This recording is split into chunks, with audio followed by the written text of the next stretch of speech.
So Daniel Dubois one-ups himself with a stoppage victory over Filip Hrgovic. Got to the 8th round and Hergovich was cut over both eyes, and the referee decided to call a halt to the action based on the advice of the doctor. Straight up, I got to give Daniel Dubois credit. I tip my hat to him yet again because I did not pick him to win this fight. Anybody who saw my pre-fight video will know that I picked Hergovich. I thought Hergovich would probably get the stoppage at round 9 or 10. I thought that he'd probably just be a bit too accurate and the damage would accumulate on Dubois and he'd get him out of there. But that wasn't the case. In fact, Daniel Dubois won and he beat Hrgovic by stoppage, as I say, on cuts. And I give Daniel Dubois credit for this because, of course, I picked against him. But also, in my pre-fight video, I spoke about the psychological dynamic that I thought that would be at play in this fight. I was asking whether he'd be overlooking Dubois, because Hrgovic is a very naturally confident character, it seems. And obviously these two have some history where Hrgovic, by many accounts, got the better of Dubois in sparring. So badly, in fact, that I believe Dubois had to go to hospital afterwards. And so there could have been potential for Hrgovic to overlook Dubois. And I also asked whether Dubois would freeze or whether he'd have fire in his belly. Would he maybe be a bit shy going in against someone who potentially had the better of him the last time they were in a ring? Or would he have the fire in his belly, the hunger for battle, to go out there and get his own back? And it turned out Daniel Dubois had plenty of fire for battle. And yeah, he was soundly beat Hrgovic. You can't really argue with it, I don't think. Daniel Dubois, I feel, really did exercise any potential demons that may have been lurking in his mind. And even though the fight was stopped on cuts, which I think was the right call because Hrgovic was cut over both eyes, it seemed to be under the eyebrow, so basically going towards the eyelid, which can be very serious. He was cut on both eyes, as I say. There was blood streaming down his face. I think he was cut from as early as the 2nd round. And that aside, I felt like Daniel Dubois was beating the fight out of Hrgovic anyway. Hrgovic, I want to say, after 2 or 3 rounds, was actually starting to look a little bit dejected, like he just didn't want to be in there.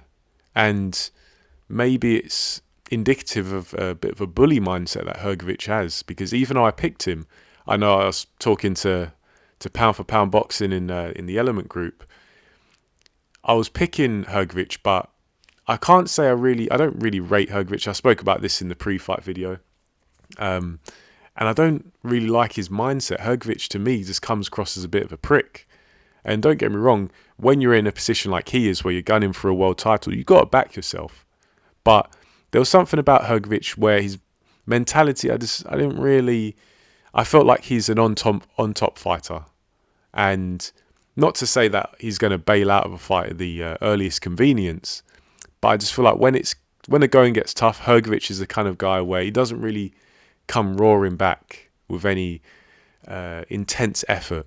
It's almost like he just fights to see out the rounds. And against Daniel Dubois, who was clearly very fired up for this fight, it backfired. It cost him quite dearly. Hergovich, I feel, had some good success early on. The way he started the fight in round 1 and 2 in particular, I thought, looking at it, I was thinking this is going to be a long night for Daniel Dubois, because Hergovich was landing the 1-2, the long jab and the long right hand clean and regularly as well, really just tagging Daniel Dubois, who was quite aggressive but predictable. And yeah, this fight, it wasn't much of a technical masterclass. Neither guys are really technicians like that. They're not really skillful. They're kind of just big lumps who can throw a decent amount of shots. So this isn't going to be the most technical breakdown. And Dubois was actually eating a lot of shots early, but to his credit, he was taking them quite well. He was getting hit clean in some instances with decent shots from Hergovich, but they'd knock Dubois' head back, they'd buzz him momentarily, but he was never deterred by it. He really just ate those shots quite well, and then he was always consistently trying to get his own back. And I believe that the first cut opened up on Hergovich at the end of the 2nd round, and I want to say by the 3rd round, Daniel Dubois was actually starting to stamp his authority on the fight. And then after that, into the 4th round, that's when Hergovich just started to look a bit spent.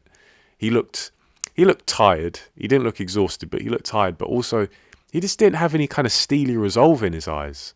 And this is a guy who, outside the ring, you think he's some kind of fighting machine the way he carries on. But no, I think Daniel Dubois, with his physicality, because Daniel Dubois looked by far the more energetic and actually strong and powerful guy.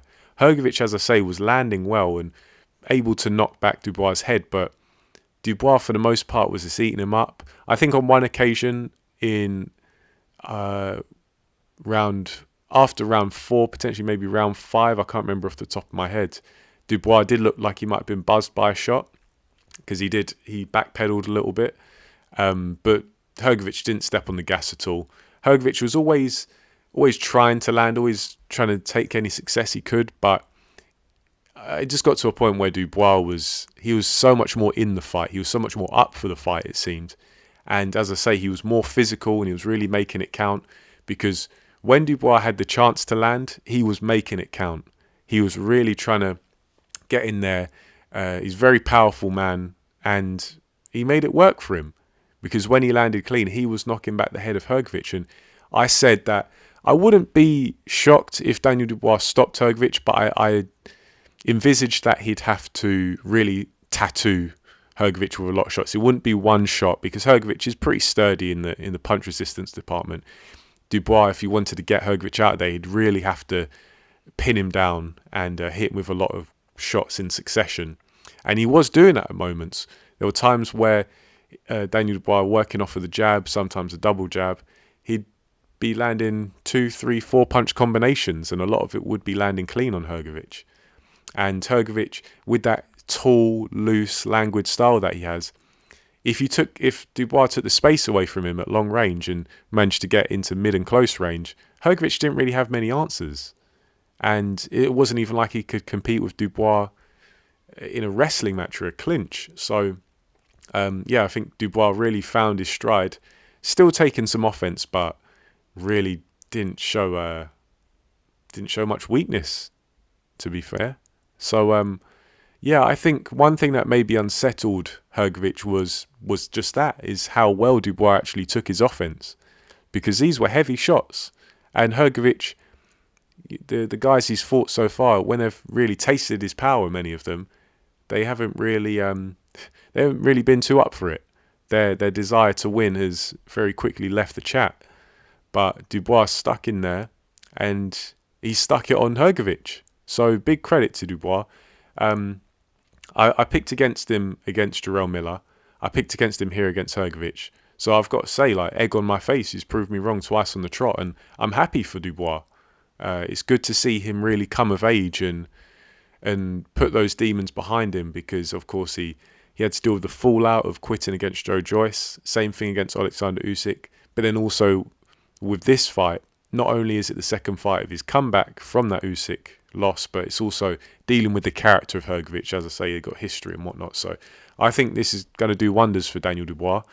That being said, though, and maybe this is naivety on my part, but there's this talk of Joshua versus Dubois for September at Wembley.